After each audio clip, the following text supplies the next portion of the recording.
He's running a little bit late. I will let you know when he gets here. Okay. Councilmember O'Kane. Here. All right, next item on the agenda is the flag salute. Councilmember Fowle, would you please lead us? I pledge allegiance to the flag of the United States of America and to the republic for which it stands, one nation, under God, indivisible, with liberty and justice for all. Next item on the agenda is the approval of the agenda. If there are no modifications, the agenda will stand approved as written. Next item on the agenda is citizen comments. This is an opportunity for you to express your views on issues that are important to you in the community. We ask that you please limit your comments to 3 minutes, and the time will be kept on the screen behind me. Clerk, please call the first person. Miley.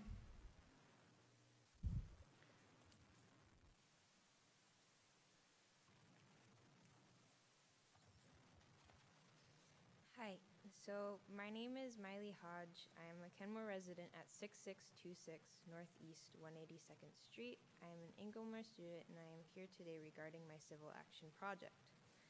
I am a senior and personally, civil action projects can be kind of tricky, but I've decided to talk about rain gardens.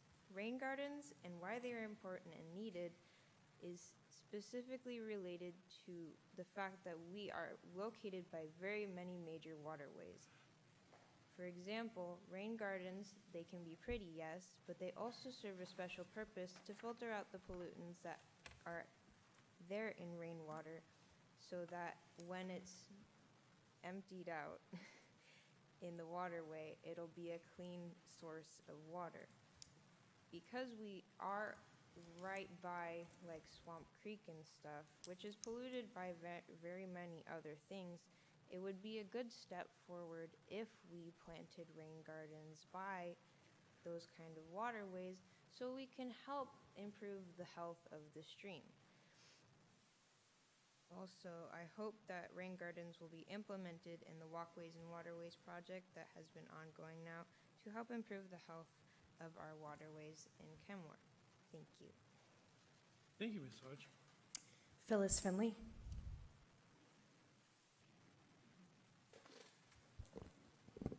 Phyllis Finley, Kenmore.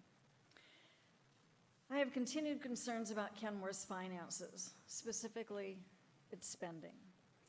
While I wholeheartedly support the removal of the specific referral to the St. Edward Ballfield development in the PROS plan, I object to keeping the total cost of $7 million in the plan.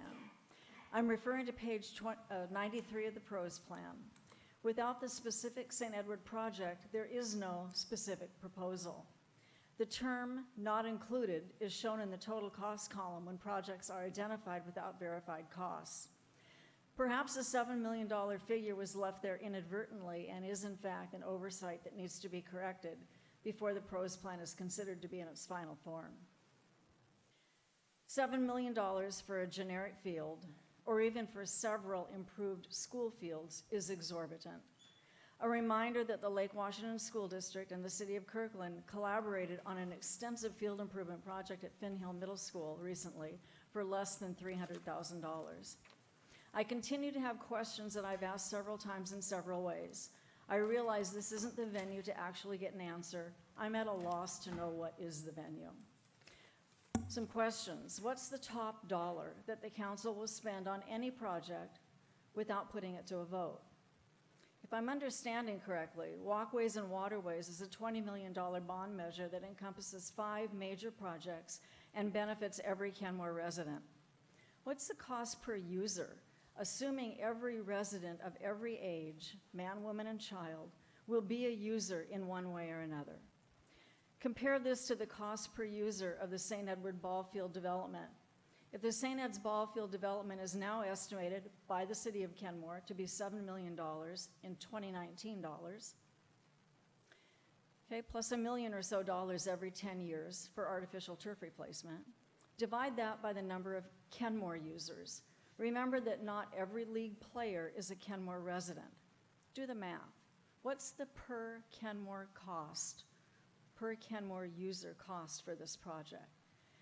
So to recap, walkways and waterways, $20 million, 5 projects, benefits every single resident. Yes vote. St. Edward Development, $10 million, probably. 1 project benefits a tiny percent of the population of Kenmore. No voting opportunity. Other questions I have that remain unanswered. What's the top dollar that the council sees fit to spend on St. Ed's? Is there a top dollar? Or is it appropriate just to continue to put in $10,000, $100,000, $200,000 at a time? Finally, you may be tempted to reply again with the answer, we're waiting for the EIS. What? Why? Spending yet another $200,000 on an EIS does not solve our city budget deficit. Apparently you can, but I cannot justify spending millions of more taxpayers' dollars on this one project. The city of Kenmore does not have the money for this kind of spending. Ms. Finley, You we're don't at 3 have minutes. Thank to you. wait for anything.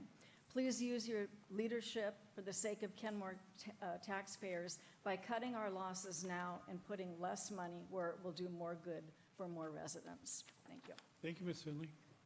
John Hendrickson.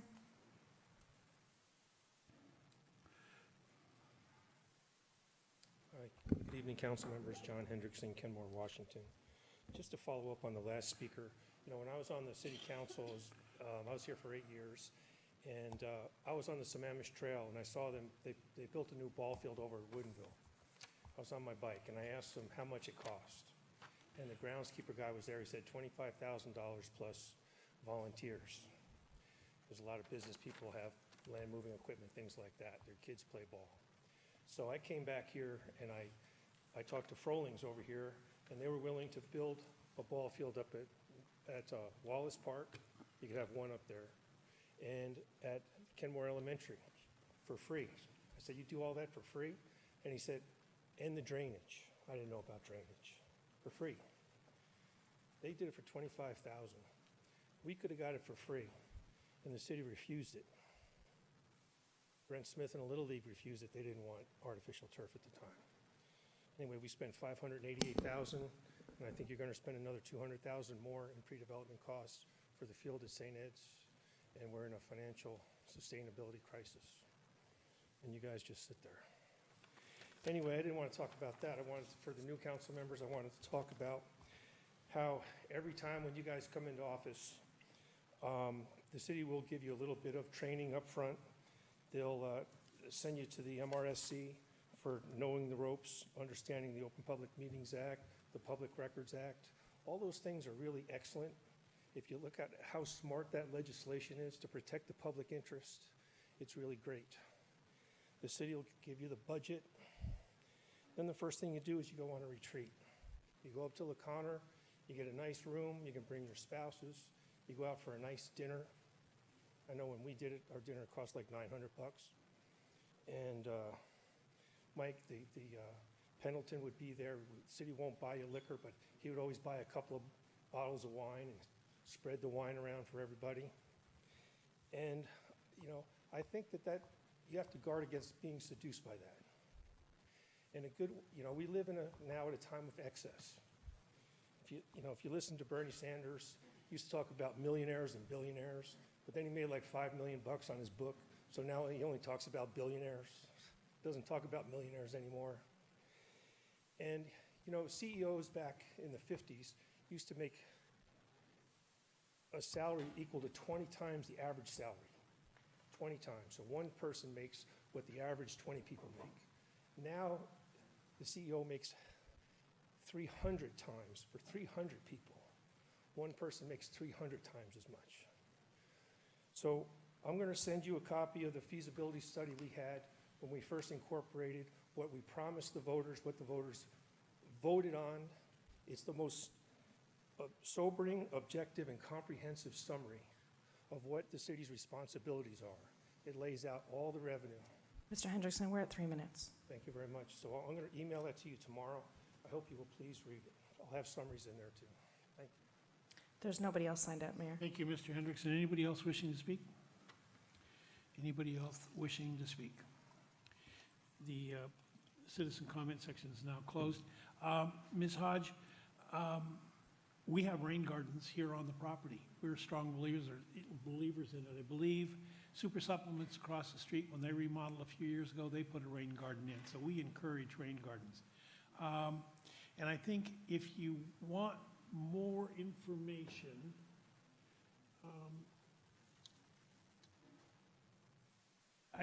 you can get in contact with Ms. Bent, our Community Development Director, who can point you to the right person and get you some more information about rain gardens and what we're doing here to try to promote things like that. We have surface water management people that are trying to implement different things, and rain gardens is one of them. So thank you for your comments. We really appreciate it. Ms. Finley, thank you for your comments. February 3rd, we will be hearing a lot of information on ball fields, and we will be using that information to make a decision finally. Mr. Hendrickson, thank you very much for your comments. And next item on the agenda is the business agenda. I will let the record show that Deputy Mayor Herbig is here. Traffic is not good tonight. So the Chair will entertain a motion to approve the, no, there is no consent, business agenda. First item on the agenda is award the West Sammamish River Bridge Project construction bid and authorize the city manager to execute contract with Ceccanti, Inc. Mr. Vicente. Thanks,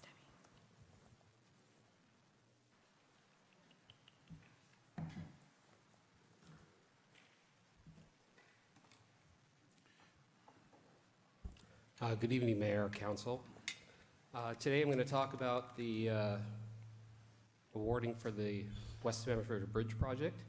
It's been a long time coming, and I'm very excited to be here tonight to actually tie this little bow together and wrap it up and send it off to You've been waiting a long time to do this. I've been waiting a long time.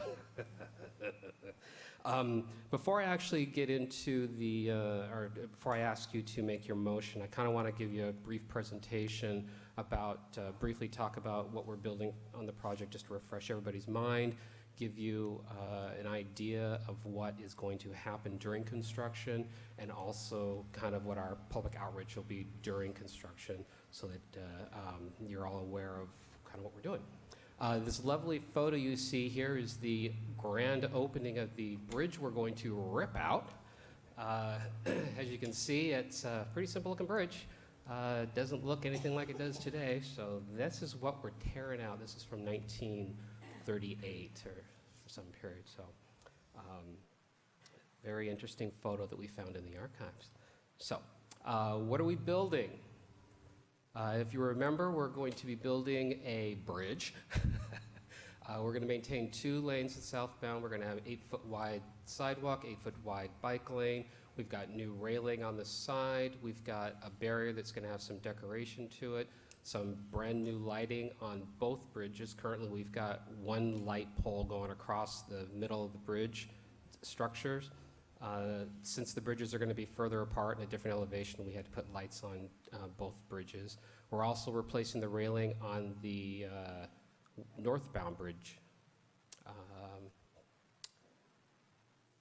There you go. And we're also building an overlook there at the river, or overlooking the river. And as you can see, we've got a little bench that's in the overlook with some oars. The oars are going to represent kinds of different oars that are used for different types of boating.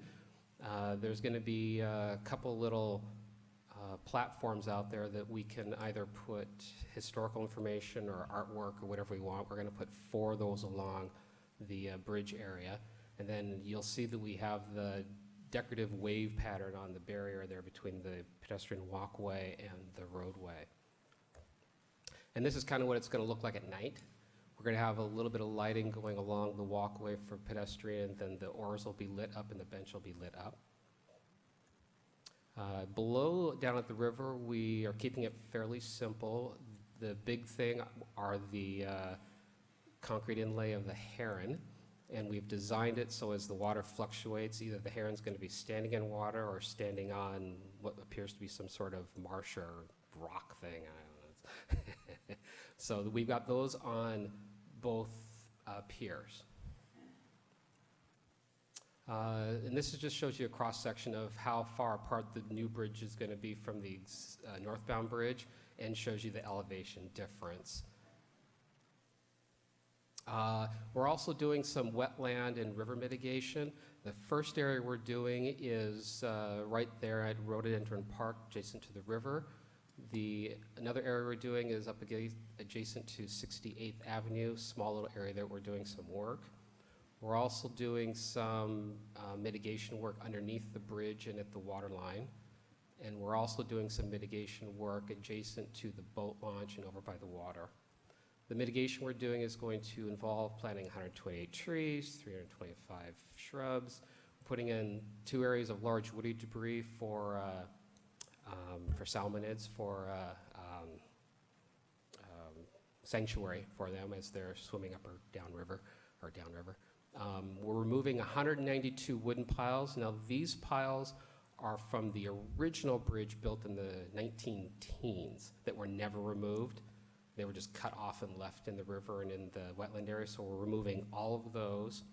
We're taking out 6 sets of the cofferdams that were left in place when this last bridge was built, and then we're removing a bunch of concrete debris. So we're pretty much cleaning up everything that was left from all of the previous constructions and trying to restore it as much as we can back to a better environment, given that it's underneath the bridge and won't get any sunshine.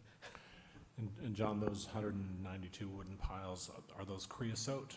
They are creosote. We're assuming they're creosote because we don't have much information on them, but we're assuming that they are, given the time frame. The fact they've lasted so long probably means they are. Probably. Well, our concern is trying to rip them out. Will they actually be able to be ripped out? But we do have to remove them a certain amount of feet below the mud line if we can't pull them out. So it's going to be challenging. So what will construction be like? It's going to be very difficult and very time-consuming to get through our little construction area. It's going to be 3 years of traffic impacts, river impacts. Plan for a lot of extra time. So we've got the project broken into 3 phases. Our phase 1, which is going to be primarily 2020, is going to involve removing the pedestrian walk area on the existing bridge, and all pedestrians will be pushed over to the northbound bridge. And at that time, that's when they're going to start building the new half of the bridge. So during that construction, we will at some point probably have to take a lane on the southbound bridge to facilitate the demolition and construction of the bridge. There will also be times at night where we will probably have to close both lanes to allow for bringing in girders and other heavy types of material, which will push everything over to the northbound lane. This activity we're restricting to nighttime as much as possible, but until we actually meet and discuss with the contractor, we need to talk feasibility and whether there might be times when we have to do this during, say, a weekend or during a non-peak period. Then we've got phase 2, which is in 2021, where we will be shifting traffic southbound onto the newly constructed portion of the bridge, and we will begin demolition of the remainder of the existing bridge. With that work, we will most likely be taking a lane on the northbound bridge to facilitate the demolition and construction of the remainder of the bridge. Main reason we aren't really looking to do it on the southbound bridge is because it's a much narrower section and we've got a lot more room on the northbound bridge to facilitate construction equipment. And then there will be times when we will probably have to bring in another crane to bring in the heavier elements of the new bridge. I'm going to guess that they're going to use this portion of the bridge, but it's possible they might have to use the northbound bridge because of the amount of space needed and the loading of the crane itself. Then in phase 3, we will be shifting all the traffic back over to where the travel lanes are supposed to be in the final configuration. All pedestrian activity will be moved to the new bridge, and we will begin working on the northbound bridge, removing the railing and doing some light work if we have to do that. And that will involve bringing in some equipment which will close the northbound lane. So for the most part, during construction, we're going to have one lane going in or in at least southbound for the majority of construction, with possibly one lane in each direction. And during our peak periods, we're going to do our best to maintain 2 lanes in each direction. Okay, so where am I? Oh. So recreational impacts. So of course the boat launch is going to be impacted during construction, and during the summer months of 2020, 2021, and 2022, we will be impacting all of the parking in this hashed area. So that's where we are staging all of our construction equipment to build the platform in the river and to bring equipment in and out, and to also actually do the drilling that needs to be done.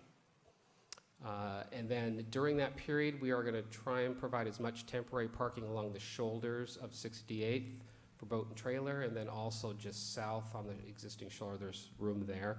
And we might have to look at other alternatives on 175th if we don't have enough space for the boat and trailers. While construction is going, there will be circulation access within the boat launch. Vehicles will still be able to go in, around, drop their boats off, and leave. So there won't be any closure of the boat launch, but it will be, people will have to provide more time to actually drop off their boat or pick off their boat, given with all the construction activity and whatnot. The access under the bridge is going to be closed during construction for safety, but also to facilitate the construction. The major impact for that will be that anyone wanting to use the boat launch is going to have to access it via the southbound lane. They will not be able to go through Rhododendron Park and cut through. And as they're leaving, they're going to have to leave and go southbound and then turn around to go northbound. They won't be able to go underneath the bridge as they do currently. That's for the entire 3 years. That's for the entire 3 years, yes. River access. So there will be times when access to the river will be restricted. For the most part, it's going to be more of a yield to oncoming vessels. Given that it's a straight shot and you can see clear, I don't presume this is going to be a big deal. The bigger issue will be when we start bringing in things like girders or do some major demolition work. We might have to stop vessels from going underneath the bridge for a very short period of time. When it comes to actually bringing in the girders themselves, we'll probably have to close the river overnight. And when we do that, we notify the Coast Guard, and we'll be notifying the people who live along the river channel, saying that, hey, we're going to be closing this opening, and so you're not going to be able to get access for 8 hours or something like that. So the project schedule. So as you can see, we started design back in 2015, and it took us 2.5 years to deal with those permits. We finished design in 2019, and we've got 2020, 21, and 2022 for construction. The reason why it's 3 years is that fish window. We have about a month and a half in 2021 and 2022, and a month in 2020 and 2021. We have a month and a half. In 2022, we have a month to put our toe in the water. So anytime we touch the water, we can only do it during those periods of the year, and so that's why we've got 3 years on this project. One thing to note is this project does have a 10-year mitigation establishment period, and so after this 2022 period, we will have to spend 10 years monitoring all the mitigation work we do. So it doesn't go away for a while. So where do you get information on the project? This is the one thing that everybody's going to want to know. So what we're planning right now is we have an open house scheduled on January 29th from 5:30 to 8 p.m. At 6 o'clock, there will be a presentation, which will be very similar to what I'm showing you tonight. So the public will see this, plus a few extra things that that relate specifically. They won't see the stuff about the presentation being held on that night, that kind of stuff. And then for those folks that aren't able to make the presentation, we're going to have a drop-in session at the hangar on February 12th from 8 a.m. to 5 p.m. where we'll answer the same questions, have a lot of the same boards, and we'll just camp out there all day long, myself and a couple staff folks, to just answer whatever questions folks may have. One thing we're also doing is we're taking advantage of this. We're sending an invitation out to the entire, to every address in Kenmore, so everyone's getting invited. We've invited our permit agencies, WashDOT, Metro, Sound Transit, the utility districts, the school. We've sent an invitation to just about everybody I could think of. We actually sent invitations to Bothell, Kirkland, Briar, and Lake Forest Park communication folks in case they wanted to send somebody to gather information on this. And so we're taking advantage of this broad outreach, and we're including the Walkways and Waterways sidewalk projects. So Kent Vaughn's also going to be at the meeting with his booth and his information to talk about his projects, since construction on those projects are anticipated to start right around the same time as this project here in the springtime. So kind of killing two birds with one stone, but not an endangered bird. But so that was kind of our plan, was to try and, since we're hitting everybody, get them all here, present everything, and hopefully they can get all the information they need so that they're not caught by surprise.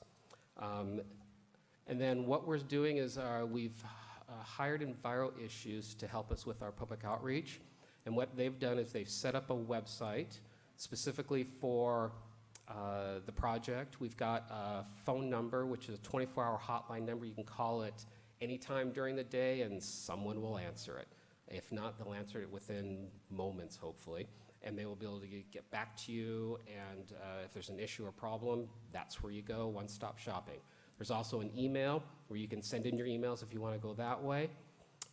With what we have here, you can get up-to-date information on the construction, you can check out progress, you can sign up for alerts that you may want to hear about, you can ask questions, and we're also going to include walkways and waterways. So when you go to the Kenmore construction, you'll see 3 buttons, the bridge, Juanita, and 68.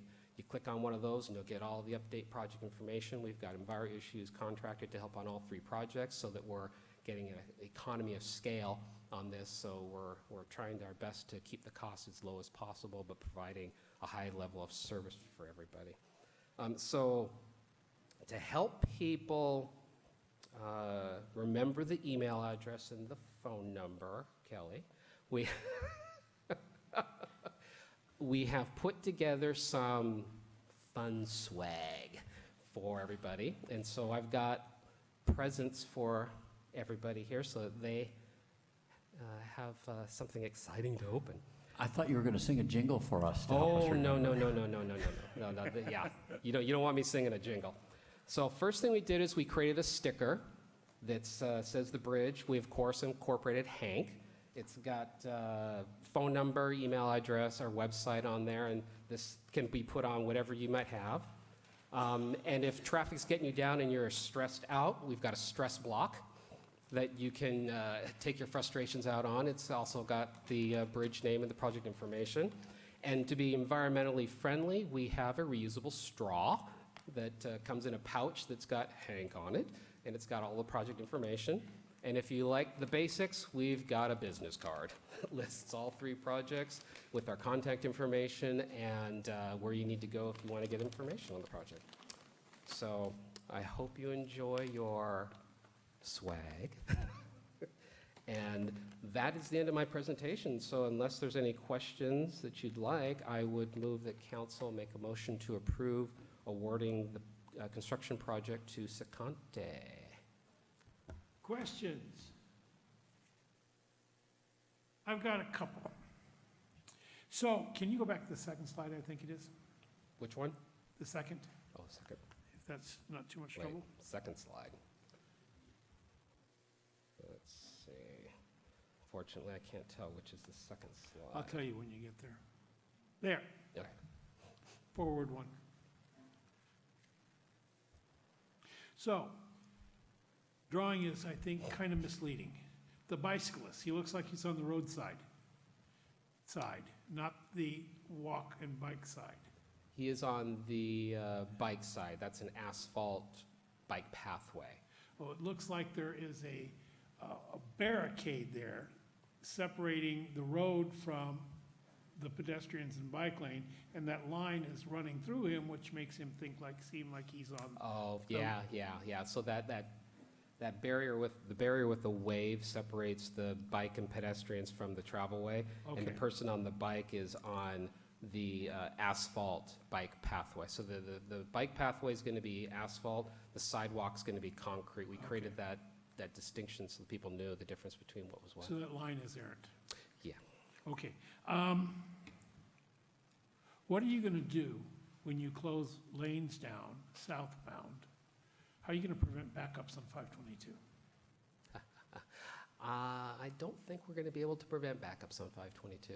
Given how restrictive the area is and how congested it already is today, that when we take a lane, it's just going to have to be one of the pains of construction. I don't really think that we can do much. The most we can tell people is give yourself plenty of time, maybe plan alternative routes, alternative ideas of what to do. Well, And yeah. can you talk about the hours during the day that they're allowed to be? Oh, under so within the whole construction period, during 7 a.m. to, I believe, 9 or 9:30, and between 3:30 and, I believe, 6, they're not allowed to take lanes unless they've got a Okay. really good reason for it. And they have to argue the case with me to determine whether or not I can let them do that. Sometimes it does happen if they're working and they need an extra half an hour because to demob everything out was a big impact to the project, then we usually will extend it. They will also be, there are certain things at night that are pretty impactive to traffic, certain activities that are pretty impactive to traffic that we're trying to do at night, like paving. We'll probably do that at night, and striping, that sort of thing, so. On one of the slides, you had talked about construction all the way up to St. Ed's. Are we doing construction all the way up to St. Ed's when we're doing the bridge? Not the bridge. So we're going to be doing construction from, on 6th, 8th from 170th to 175th, and then Juanita is going to be doing construction all the way up to St. Ed's. So we're not doing anything with the intersection of 170th during that time? And 68th? Yeah, we are, 6th, 8th, and 170th. So that whole thing from the bridge all the way up to St. Ed's will be affected by construction during that 3-year period? Not the 3-year period. So from 175th to 170th will be affected by construction for 3 years. The Juanita project from 170th up to St. Ed's and beyond is going to be affected for about 1.5 years. But at the same time? It's the same time, yes. We're calling it Construction Mageddon. Yes, I am certain of that. But I'm also kind of relieved in that you live up there too. I know. So if it gets too bad, I'm sure people will hear. Anyway, the other thing is, you talked about closing the launch area, or certainly restricting a lot of use of the launch area during construction. My question to you is, then what about the hydro races in 21 and 22? So the events that happen on the weekend, we're not allowing any work there. The hydro races are in April, aren't they? Yes. So they are not allowed to be in the boat launch area at that time period, so that will not affect any activities. In 21 and 22? All 3 years, Okay. yes. They're only allowed to touch the area in that boat launch in July and August of 2021 and 22. So any activity that happens on the weekends, if I get enough notice on that, I can tell the contractor, nope, you can't work that weekend. Will that parking be disrupted for the entire 3 years? That parking there on the boat launch side and the connection between, because in one place on the slides I saw that the, under the bridge, the passage between is only going to be blocked in the summer. But then you had indicated it's going to be blocked entirely for 3 years.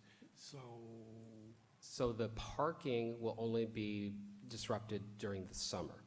Okay, Throughout the year, from September all the way to June, parking will be as it is today, fully Okay, open and available. The access under the bridge will be closed for the duration of construction. So that little roadway that allows you to Yeah. go from Rhododendron Park Yeah. to the boat launch will not be open for the 3 years of construction. They, Okay. yeah. one of the slides it says it's closed only summers, so, Really? yeah. So anyway, thank you. No other questions? All right, so the chair will entertain a motion to award the West Sammamish River Bridge Project, construction bridge, and authorize the city manager execute a contract with Ceccanti, Inc., for the amount of $30,301,418, plus an additional 10% construction contingency. Is there a motion? So moved. And I'll second. Any further discussion? Hearing none, clerk, please take the roll. Councilmember Marshall? Yes. Mayor Baker? Yes. Councilmember Shrubnik? Yes. Councilmember O'Kane? Yes. Deputy Mayor Herbig? Yes. Councilmember Curtis? Yes. Councilmember File? Yes. Passed unanimously. All right, passes unanimously. Next item on the agenda, review of the proposed Rhododendron Park Boathouse lease framework. Rob Sayre-McCord, Parks Project Manager.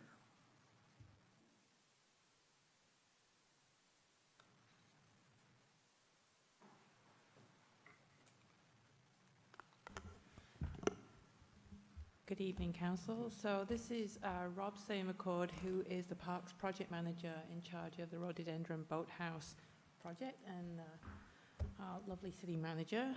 We didn't bring any swag tonight, so you're going to have to make do with our sparkling personalities.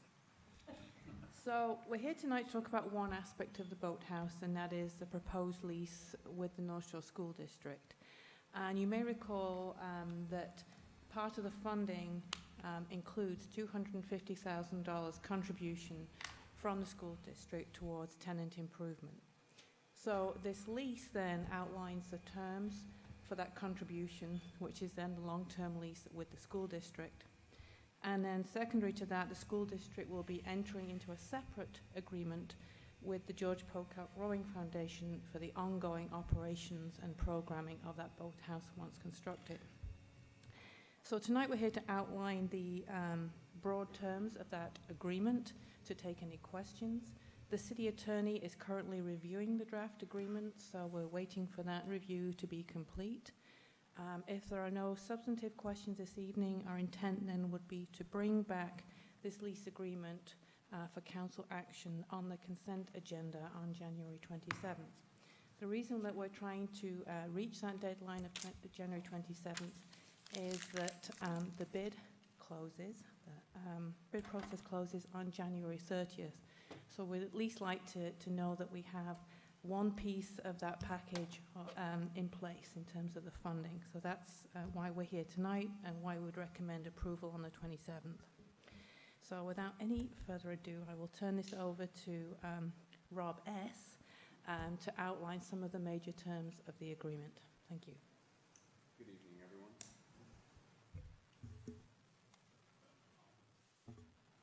Can y'all? That's much better. Thank you, Debbie.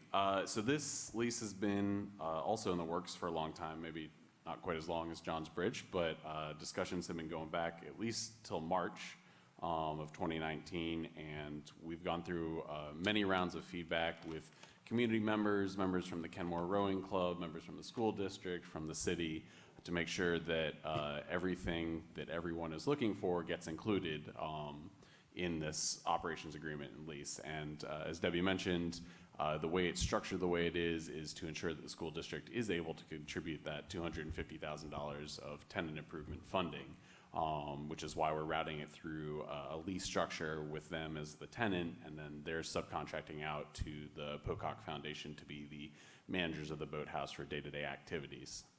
So the highlights of the lease include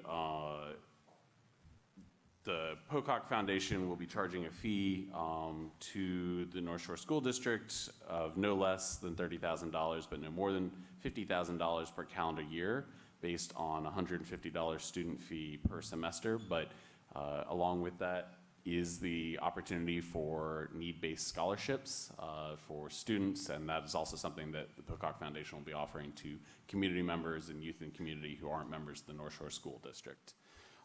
North Shore School District will contribute $250,000 towards city construction costs for tenant improvements, as mentioned.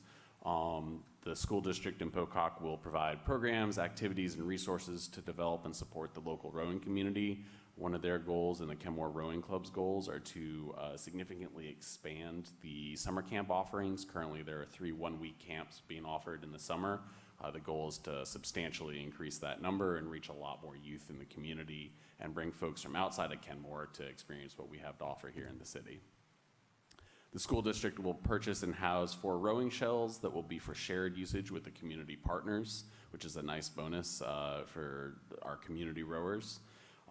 The school district will provide the city and Pocock with an annual program and activities report, so we're able to monitor the usage of the boathouse and assess what changes, if any, need to be made, and making sure the city is getting their money's worth out of the activities going on there.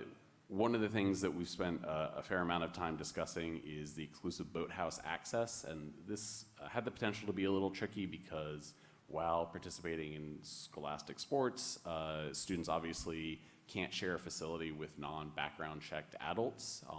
So we had to find a way to carve out time for exclusive use for the school teams while also hopefully not impacting the community rowing clubs. And fortunately, there isn't a whole lot of overlap between the desired times for the community rowers and the desired times for the school teams. With the shifting of the school day, the school teams will have exclusive access from 3:30 to 5:30 p.m. Monday through Friday.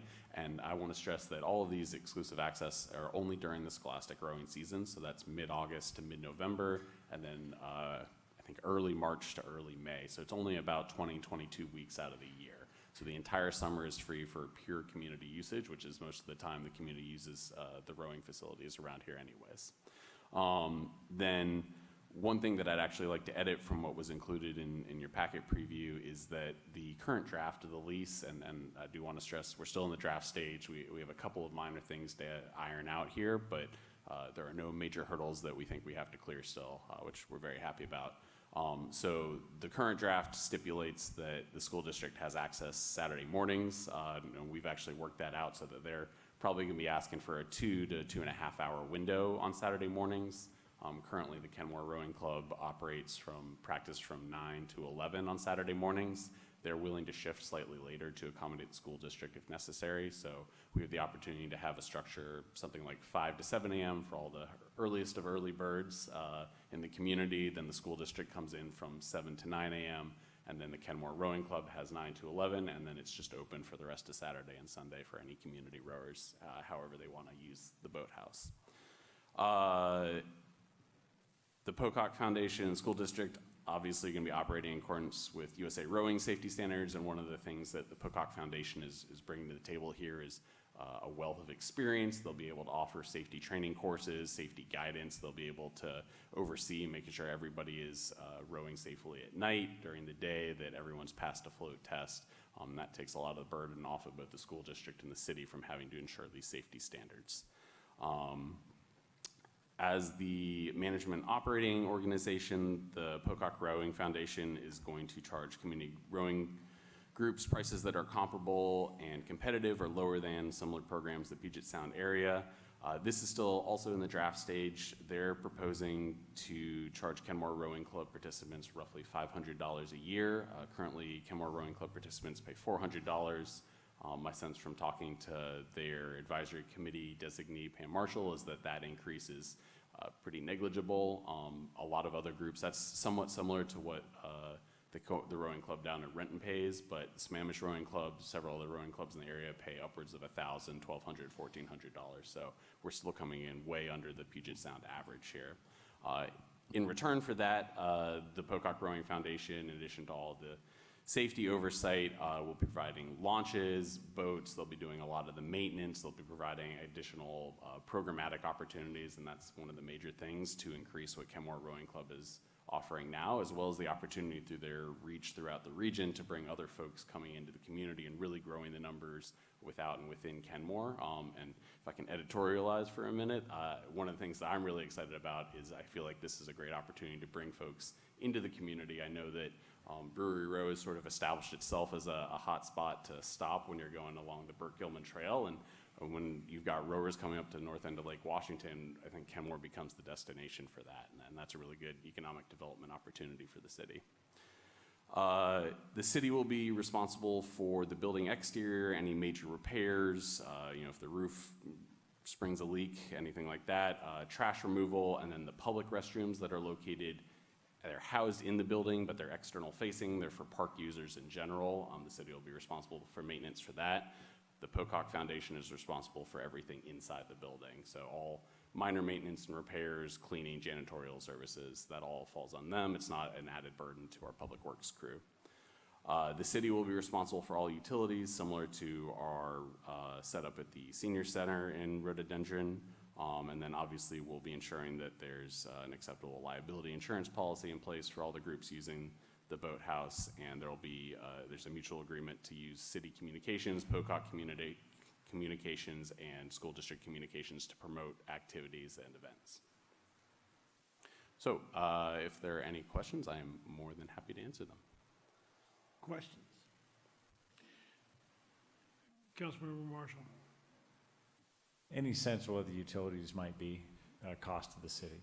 Yes, it's a little hard to predict. I surveyed some of the other boathouses in the area. It looks like that ranges from roughly $8,000 to $10,000 a year $8,000 to $11,000 a year for those organizations, but that includes some utilities the city probably won't be paying for. And it looks like our usage and just the size of the boathouse, we're a little bit smaller. So my guess is we're probably going to be closer to the $8,000 range, but that's a ballpark figure. Yeah.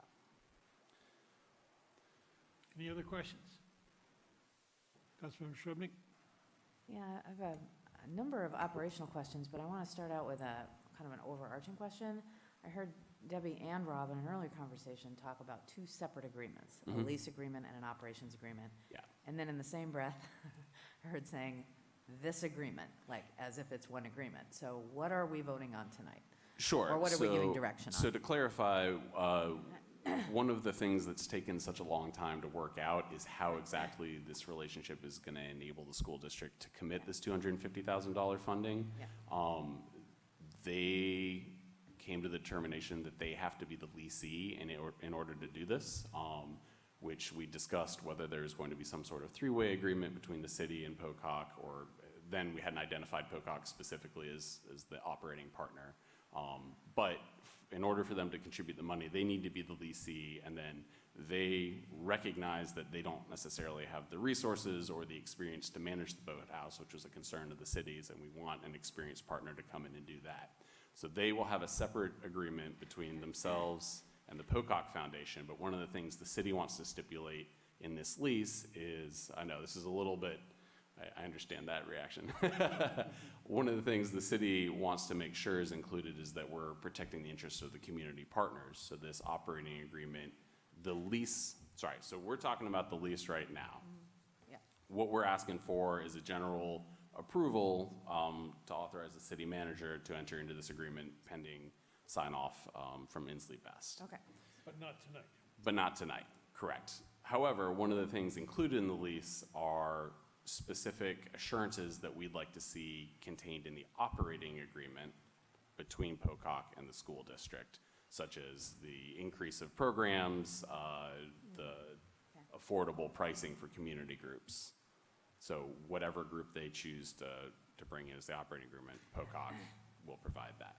Does that clarify that a little bit? I know it's a little bit confusing. Well, that needs to be clarified. Sure. If it isn't clarified and it isn't clear here, so it does need to be clarified in the lease agreement. That Sure. The lease agreement is specifying additional things that will appear in a separate agreement. Sure, and I understand that y'all haven't seen the actual lease Yeah, yet. And which for the we- most part, that's in there, and those are some of the details that So we're I have working out with some the city attorney. additional comments. So if we're Yeah. just talking about lease, Mhm. usually we think of lease as space, time, things like that. So is there any discussion of the space that NSD will take up in that? I mean, obviously they're in the, well, so two questions. Are they the sole lessee? And if they are, that has implications. And if they're not, what is their proportionate share? So they are the sole leasee, but they are not exclusively, they don't have exclusivity to all the time of the boathouse or all the space of the boathouse. There is dedicated space for community groups. Their equipment is to be shared with community groups. So there is dedicated space. There is dedicated space for community For community groups, is that what you're asking? Or for? Yeah, I mean, that isn't. Yeah, yes, Okay. yeah. Because this is the public boathouse, and we're making sure that we have all the safeguards in place to Right. ensure that it stays And, that. and all my comments relate to public. Sure. Public and KRC, city representing KRC. Sure. And I guess the one clause, I mean, almost all of this is about NSD's relationship for Pocock, which is great. I have no issue. I don't want to get in the way of that. I want that to move forward. No problem. The one bullet that I do have a problem with, and if it shows up in the operations, it would be a problem, is the JPRF charging community groups rates that are comparable. My understanding is the $500 is on top of what we're already charging. So if it's $500 total, that would be different than our understanding. So that's something that's still being worked out right now? Okay, so what I Yeah. would recommend, or what I would request if it's feasible, is to put in something about the fees to community rowing groups would be negotiated as part of a separate operating agreement. I mean, it's not clear to me what those fees would go to, what level of autonomy KRC would have in programming. We do a lot more than 3 camps in the summer. We serve kids in schools 3/4 of the year. So is Pocock going to find, the only limiting factor for KRC right now is finding coaches. So is that something that Pocock is going to do? Are they going to run the programs? I mean, there's just many questions that I don't think are going to be able to be addressed between now and next Monday. Sure. Yeah. So I think you've hit on a lot of very important points. I think these are things that we want to generally protect in the lease because the timeline for the lease is more immediate than the timeline for the operating agreement. It's something that needs to be negotiated still between the KRC and Pocock, and we have a meeting set up for early February to do so. There seems to be a general understanding of what each group will provide, and that KRC retains complete autonomy. They're not going to be subsumed into Pocock. I think the goal is eventually that with the experience and resources that Pocock is bringing to the table, which is something similar to what's happening down in their spot in Renton, that they feel like the Renton Rowing Club, I don't know if that's the official name, but the Renton Rowing Club is more or less ready to take over that operation and have Pocock completely step away. I think the goal is in one of these 5-year lease terms, KRC is going to get to the point where they're able to do that too, and Pocock no longer needs to be involved. So Pocock, I'm sure, is going to start out doing a lot more to try and augment what KRC is offering, and the hope is that that eventually turns over completely to KRC. Some of the specifics they are offering explicitly is help finding coaches. I know that's a challenge, and that's something that KRC has asked for, and Pocock is very eager to help provide. I know that's one of the biggest inhibitors to allowing people onto the water. I think I already mentioned they'll do maintenance. They're going to bring launches to the table, which is something I know KRC has been looking for, coaching boats, for those not familiar. And they can run camps in addition to the ones KRC is running, but it doesn't stop KRC. And I'm sorry if I misspoke. I didn't mean to say that KRC only did three 1-week camps a year. So, yeah. Councilmember File. About the boating space available for reserved storage space for boating. One of the questions I've gotten from community members is how many spaces will be reserved for public spaces. There's concern that a lot of that space will be taken up with North Shore or the rowing clubs, and there needs to be a little bit of assurance that there actually is going to be public space available. So there's no separately defined public space stipulated. The North Shore boats, whatever is necessary for their crew teams, will be housed in the boathouse, and that's not the entirety of the boathouse. It's looking like, and depending on the final details, that it really probably won't make that much sense financially for someone to not join the Kenmore Rowing Club. That basically all the benefits they'll get out of that are going to outweigh any desire for, I guess, complete autonomy or personal boat storage in the boathouse, but it's not something that's prohibited or there won't necessarily be space for it. So basically then, this is a rowing facility, right? Yes. So canoes and kayaks will not be part of it. It's strictly a rowing. It's a shell house. Shell house. Yeah. Perfect, thank you. Any other questions? Comments? This was just informational tonight, to sort of talk about the points, so thank you very much. I'm We happy to appreciate field questions that come up in the next week as well, if folks think of something they haven't thought of tonight. So, thank you. Thank you very much. It's your first time coming before us, isn't it? Second, I think. Second. Yeah. Not that nervous. I'm not sweating too much. You did a fine job. Thank you.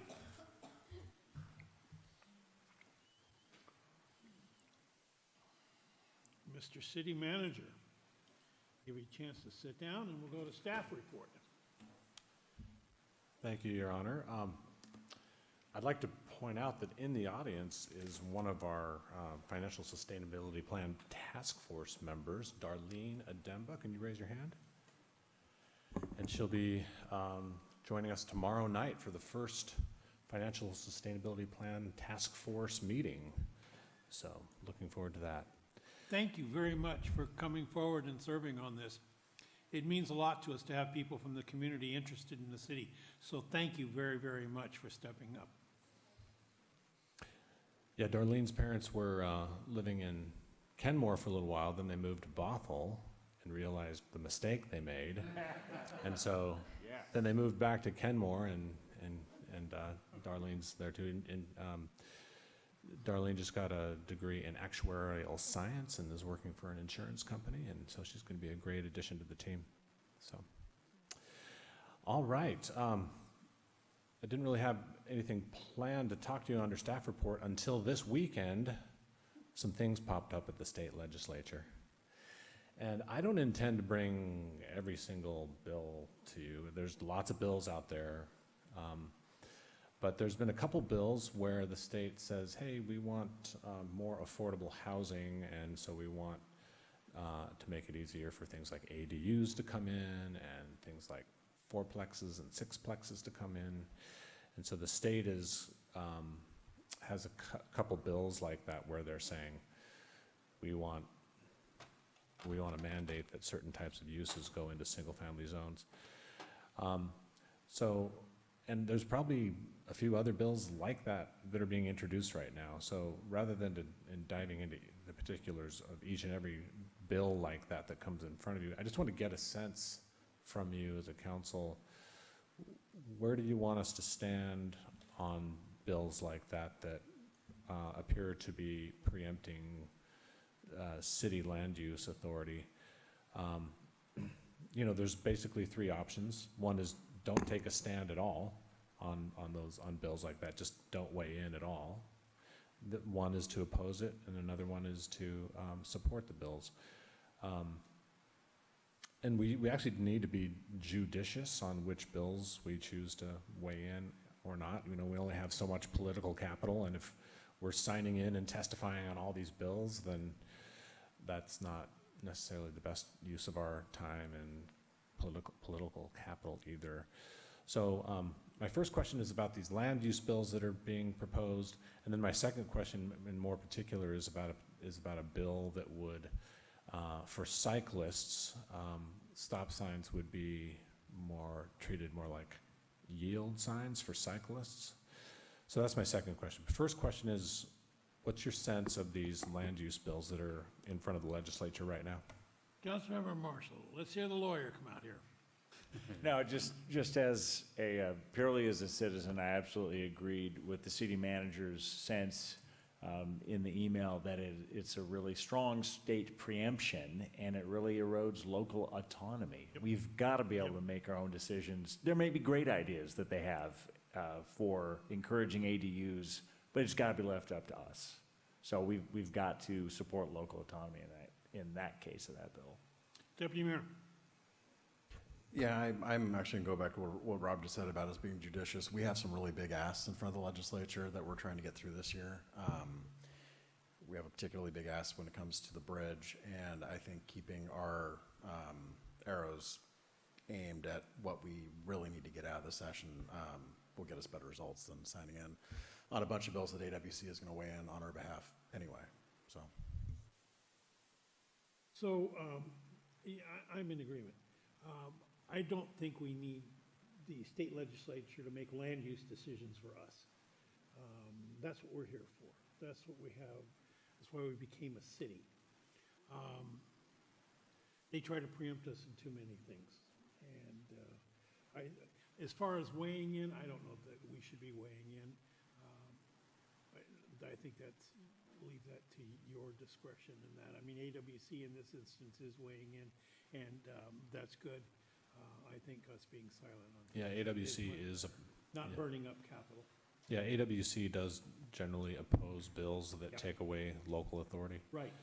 And it's better than us burning up capital, so I just assume stay silent. Councilmember File.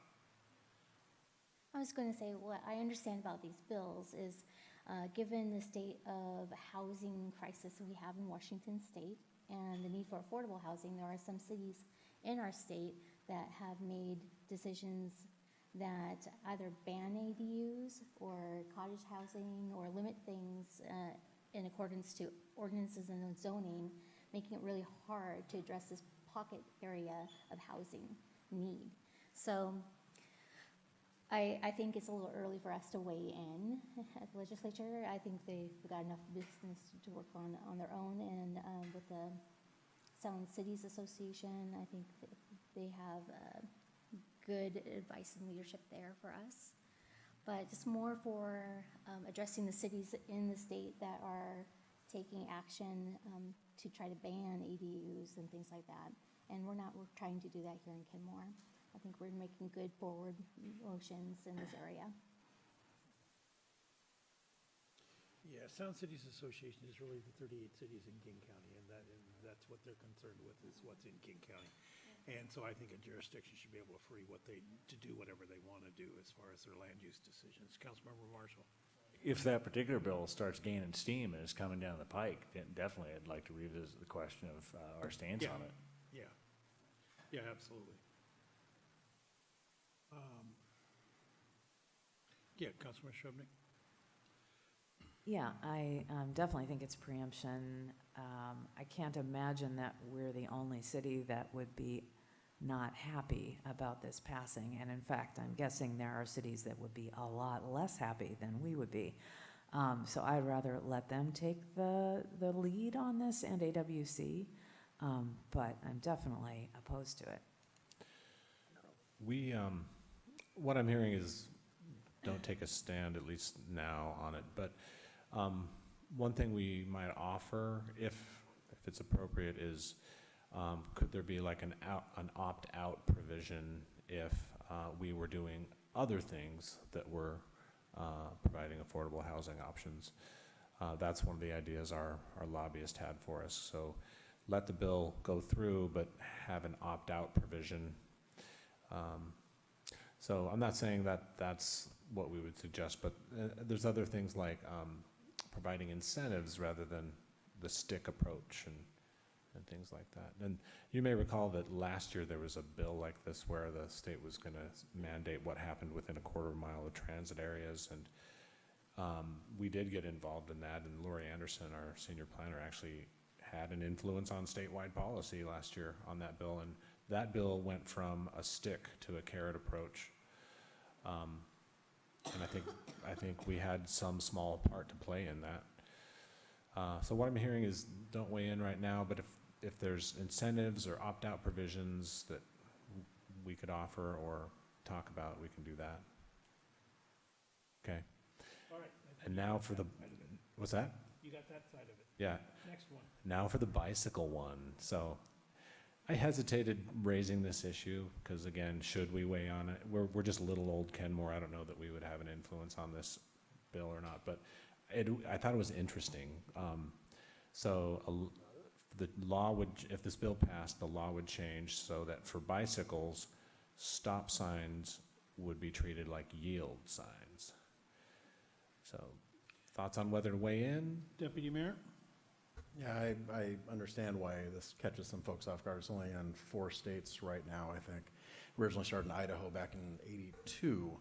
And the thought process is that folks that are encased in a large metal box have a different perspective and have a different experience than folks that are sitting up in a bike, without a bunch of, who can see and hear everything around them and are also self-propelling. It's just a different environment. And I think if any of us have ever biked on the road, I doubt any of us have come to a complete stop every single time, because when you're on a bike, you're trying to keep your momentum going because that's how you stay safe. So personally, I think the Idaho stop is a great thing. It reduced bicycle injuries in Idaho by something like 14% the year after it went into effect, and it hasn't caused any issues that anybody can point to in Idaho or Oregon, or I think Delaware is the fourth state maybe. I could be getting that wrong. But I understand why people are concerned about it, because people love beating up on the bikes that don't stop at the stop signs, because it makes them, because people have issues with bicyclists. I understand all of that. All that said, I think this is way outside of our normal purview of things that we would be lobbying on at Olympia, and I would encourage us to stay out. So following that line of reasoning, I think that it ought to be okay that with 3 o'clock, 4 o'clock in the morning, we pull up here to 16th and 522, and you've got a red light and the signal doesn't change, we ought to be able to free to just go ahead and turn. There's no traffic on the street. Why should we have to stop? Same thing turning left like into in around Starbucks, 3, 4 o'clock in the morning. Nobody's there. Why shouldn't we be able to just turn? Why do we have to obey the stop signs? I don't understand that line of reasoning at all. Stop means stop. It should mean stop for everybody. Councilmember Shrubnik. Yeah, I would be very curious to see the Idaho statistic and the research behind it. I have a hard time imagining that one change such as that would have that dramatic a reduction. I'm guessing there were other things that happened at the same time. I mean, this just flies in the face of increased safety. It would be the opposite of that. It would increase unpredictability of bikes, because some would stop and some would not. And yes, we used to joke when I used to close at Wendy's at 1 or 2 in the morning. We used to call in our cars the red light the pink pause light. But that was a joke. I mean, to change the rules of the road that we grow up with, when you get a bike, you learn that the first thing that you need to do is follow the same rules so that you won't get hit. I mean, this is way out, in my opinion. But I think the question is here, do we weigh in on this stuff and burn capital? Councilmember File. I was just going to add to this. We've done a lot of great work in Kenmore with Target Zero, and Kenmore had been called out at one point by our governor as having the most dangerous stretch of roadway in our state due to the number of accidents, injuries, and deaths. And considering we have 522 here, I draw very great concern about changing our laws with allowing a continuation or roll.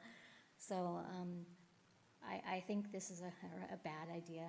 Unfortunately, I don't think it's good for Kenmore, and we'll have to see how it rolls at the state level. But I am concerned about it. We've lost children in our city, and we've lost